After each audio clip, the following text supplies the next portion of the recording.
Hey, I'm Simran, and I'm going through the framework topic analysis for the 2020 September-October LD topic. So let's start with the topic wording. The topic is resolved in a democracy, voting ought to be compulsory. So the two most important words or phrases from this topic in terms of the framework debate are democracy and compulsory voting. So first for democracy. This is going to be really important for choosing a framework for the debate and choosing what impacts matter under that framework as well. So specifically, some questions you will have to think about are: what is a democracy? What kind of rights do people have in a democracy? What kind of ethical calculus do we use under democracy? All of those things are going to be really key in this topic.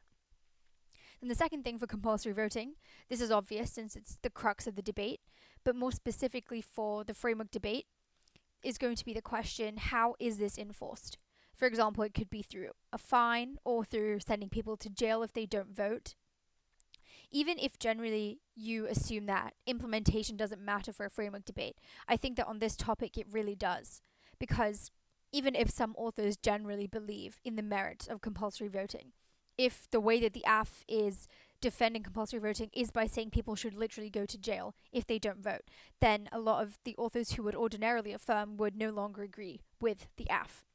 And so this is going to be really important, not only to read an AF that is consistent with the authors, specifically the framework authors, but also with responding to the AF. It is something that you should watch out for. Now I'll just go over my general thoughts for this topic with respect to framework debate. This is a really, really great topic for philosophy debates. Usually, a lot of phil offense exclusively flows to one side, or it's a lot easier to defend one author on one side in any topic, but the division of ground for compulsory voting is very, very even.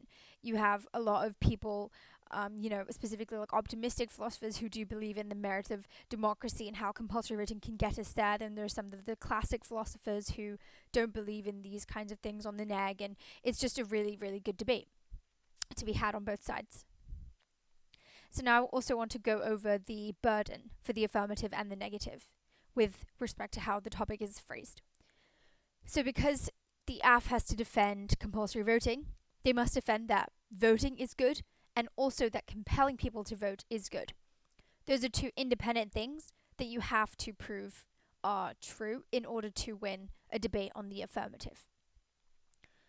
Whereas the neg can win by disproving either of those things.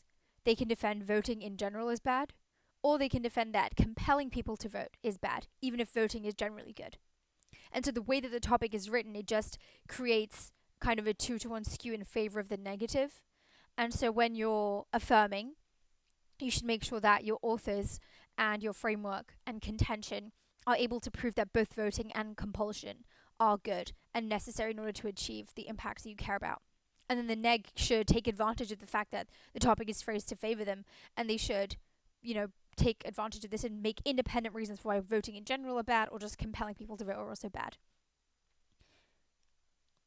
Now I'll go through just general questions for the framework debate. So as I already explained, the democracy part is very important for this topic. The framework that you read in this round will define characteristics of a democracy. Some questions that you may think about are: what duties do citizens have, and how do citizens check the state?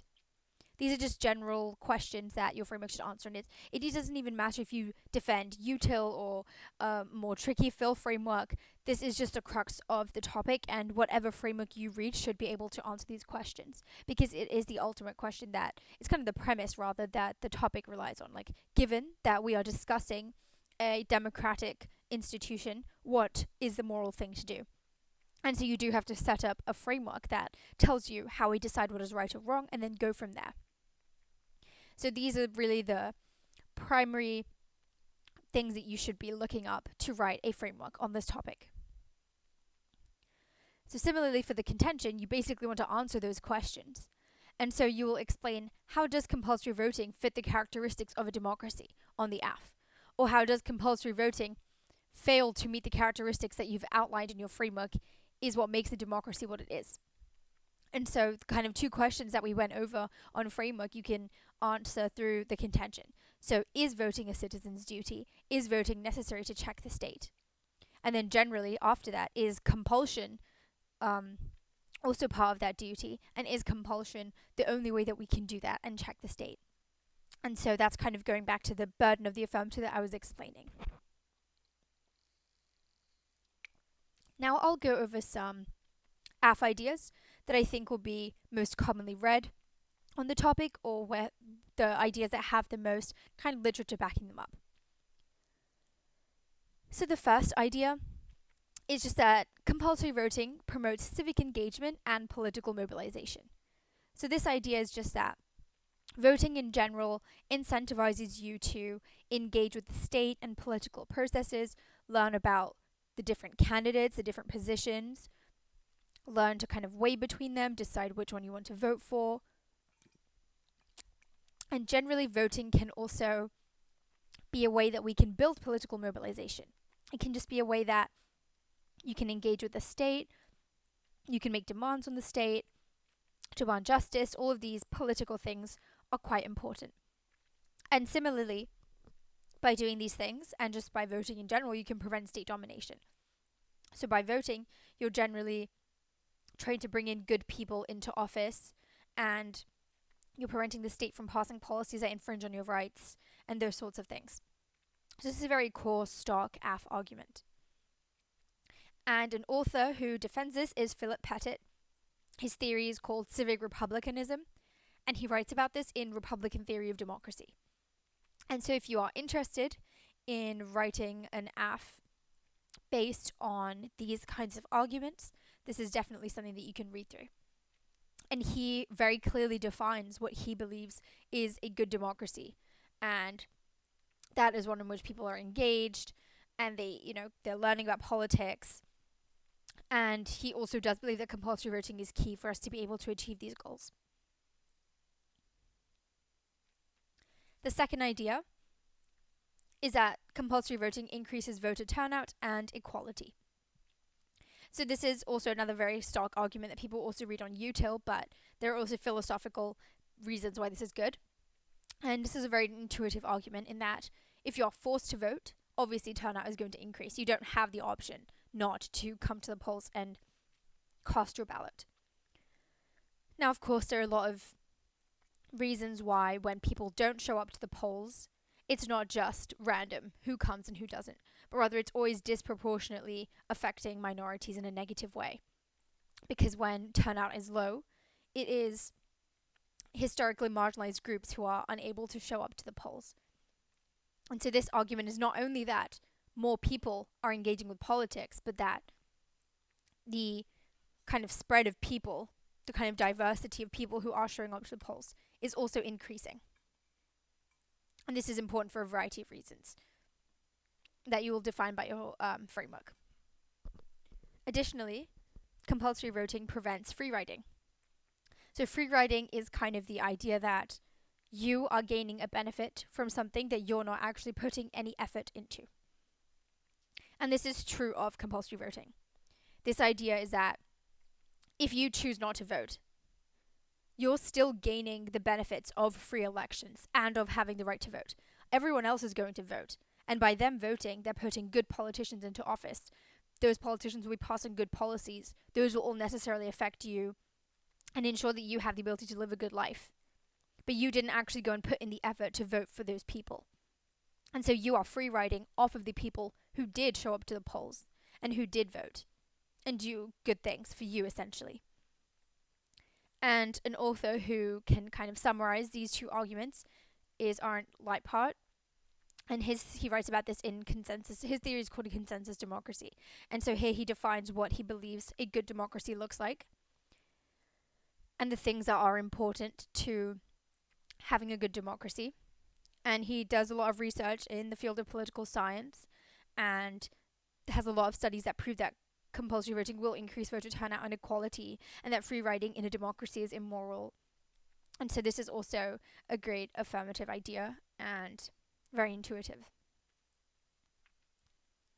The third idea is that compulsory voting incentivizes people to learn about politics, and that can spill over to other things.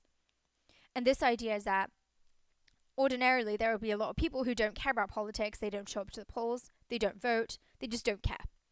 But if voting becomes compulsory, now you know that if you cast a ballot for the wrong person, you might do bad things with that. Bad things can happen to you, to other people. And so that kind of fear will incentivize people to learn about politics. And it doesn't even necessarily have to be in that negative way as a fear, but now you may truly believe that your vote has the ability to create change in the world. And so that way, just having this compulsory voting system will incentivize people to just learn more about politics. And the spillover impact is that when people vote, they also engage in other political kind of movements. There are a lot of studies about this that you can research, and it's just the idea that if you begin to vote, specifically if you're mandated to vote, you and this kind of whole political knowledge that you gain, it spills over to other things. So you might engage in more protests, you might sign more petitions. There are a bunch of other things that you may do because of this. And so this does create a broad impact in that you are engaging politically all over the kind of political spectrum, not just in the realm of voting. And so this is also kind of preempting a lot of common neg arguments, right? A lot of neg-fill arguments, which I will get to in a minute, will be that there are other ways to, engage politically, and those might be better. But your argument is that voting, compulsory voting, incentivizes people to branch out into those in the first place. The second argument is very similar to one that I already mentioned for the last idea in terms of voter turnout and equality. But an author who cares about these specifically would be John Rawls in his theory of the veil of ignorance. So his veil of ignorance says that the way we determine whether actions are moral is we imagine that we cast a veil over ourselves and we no longer know who we are. So we don't know what race we are, what gender we are, what socioeconomic class we have, what religion we are. We don't know any of this information. And now you have to make a decision. And so if you didn't know who you were, you didn't know whether you were privileged or not, you would be incentivized to learn about politics. And you would specifically go and do things like petitions and protests. You would show up to the polls. You would care about voter equality. Because you have no idea who you are. Like, maybe in the real world you are a privileged person, but if you remove those kinds of labels, you go behind the veil, you might not be anymore. And suddenly you'll realize that politics does matter and it has the ability to cause a lot of harm to marginalized communities. And so if you are behind a veil of ignorance, this whole thing about compulsory voting, incentivizing people to learn about politics and increasing voter turnout, that suddenly becomes very important.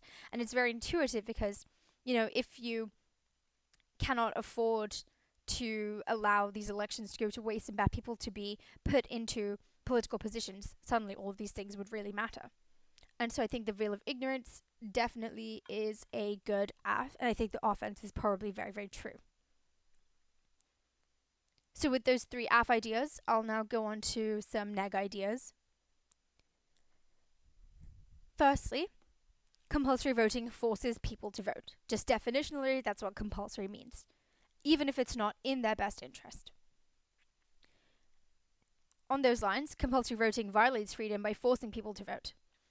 So those are kind of very similar things in terms of the compulsion bad stuff that I was talking about in the AF and the neg burden, but they have slightly different impacts. So the first one is you have to vote even if it is not in your best interest to vote, and also just the idea that you are being forced to vote is intrinsically bad. And an author who writes about this is Gautier. He writes about this in his theory of contractarianism, which essentially talks about contracts that you make with kind of yourself and the government. It's very similar to the social contract, and it just says you may give up certain rights in order to gain other rights, right? That's basically what all social contract theory says. For example, you give up the right to kill other people so that there can be laws that say no killing is allowed, and then you have the right to live as well. But this kind of NC says that this is not a legitimate contract, and that this is not something that is kind of one of those rights that you have to give up. It violates your freedom unnecessarily and arbitrarily, specifically because it may not be in your best interest. So that's really what this contractarianism argument is. It's very freedom-based, which is what really a lot of the neg arguments are going to be about. The second neg idea is the libertarianism NC. And libertarians are very, very pro-freedom, very anti-state. They're not anarchists, but they do believe that there should be a minimal state. Robert Nozick is one of those authors who you can read about if you're interested in writing this NC. And these authors will say that there must be a right not to vote. So just as, a lot of historically marginalized groups have had to fight for the right to vote, and that is an important right, they must equally be able to have this right not to vote. Not just marginalized communities, but that is a historical example that they draw on. And this argument is just going to be very rights-based and just describe certain rights that people have. And then an independent impact of this is just dissent in general is key to check tyranny. And so you should have the right to kind of disagree with the state and choose not to engage with the state to prevent tyranny. Because in general, if you are forced to vote, that's essentially the state deciding how you should engage with politics and kind of forcing you to use your voice in a certain way. And as I was explaining in one of the AF ideas about spillover, a lot of libertarians will say that tyrannical regimes are those that decide how you engage with politics. Because libertarians aren't going to say that all engagement with politics is bad, rather that the state should not be, deciding how that happens. And so they might advocate for other things. They might say, you can go and protest, you can do certain things like signing petitions, but you should not be forced to vote. And so this isn't necessarily saying that voting is bad, but that you cannot be forced to vote. Then the third neg idea is virtue ethics. This framework essentially says that you determine whether an action is moral or not based on whether you are exhibiting moral character. So it's not about whether your actions' consequences were good, it's not about whether your intentions were good, but it's like the action that you took. Is that something that can exhibit good moral behaviour?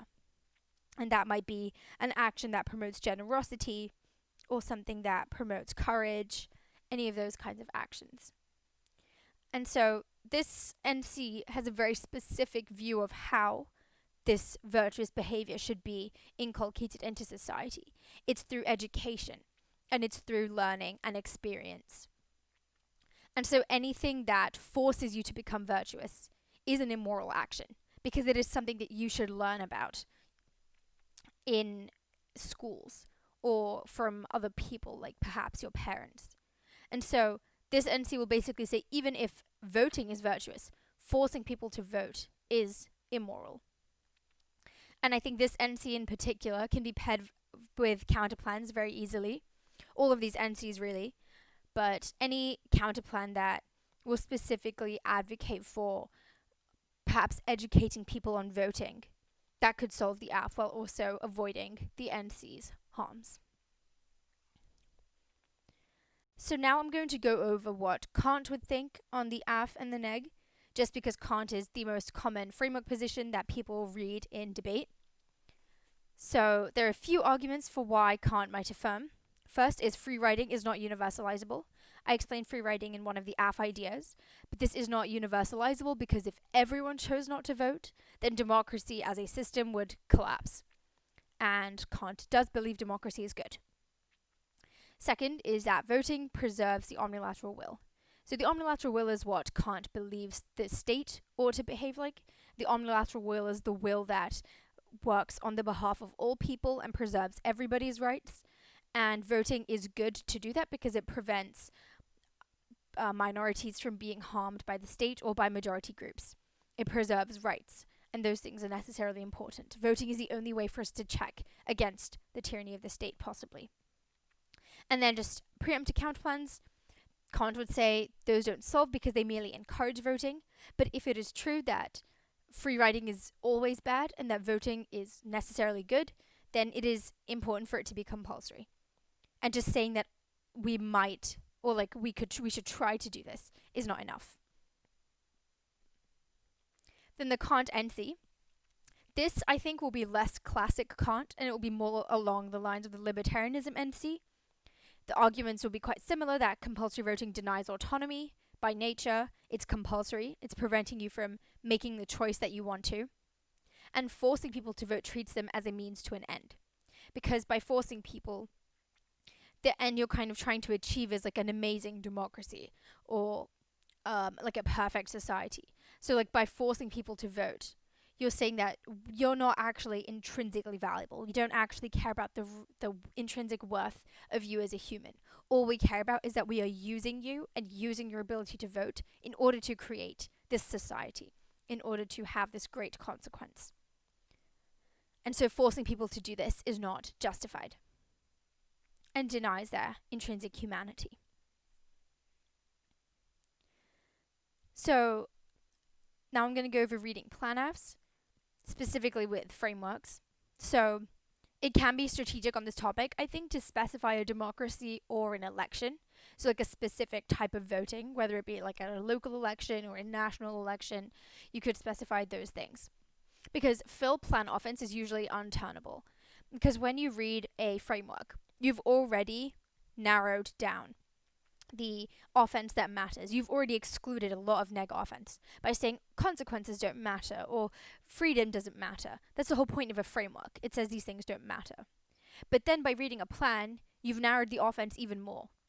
And so not only have you taken away a lot of impacts by reading a narrow framework, but also under that framework you've specified a single country or an election, which narrows the offense even more. And so it will basically be unturnable, and then the only question remaining is, can you defend it against topicality, perhaps a critique? So the reason why it's so strategic is because country-specific or election-specific apps will be able to delink from generic terms. For example, if you defend a country where spoiling the ballot is allowed, then you could delink from a lot of the libertarianism NC arguments.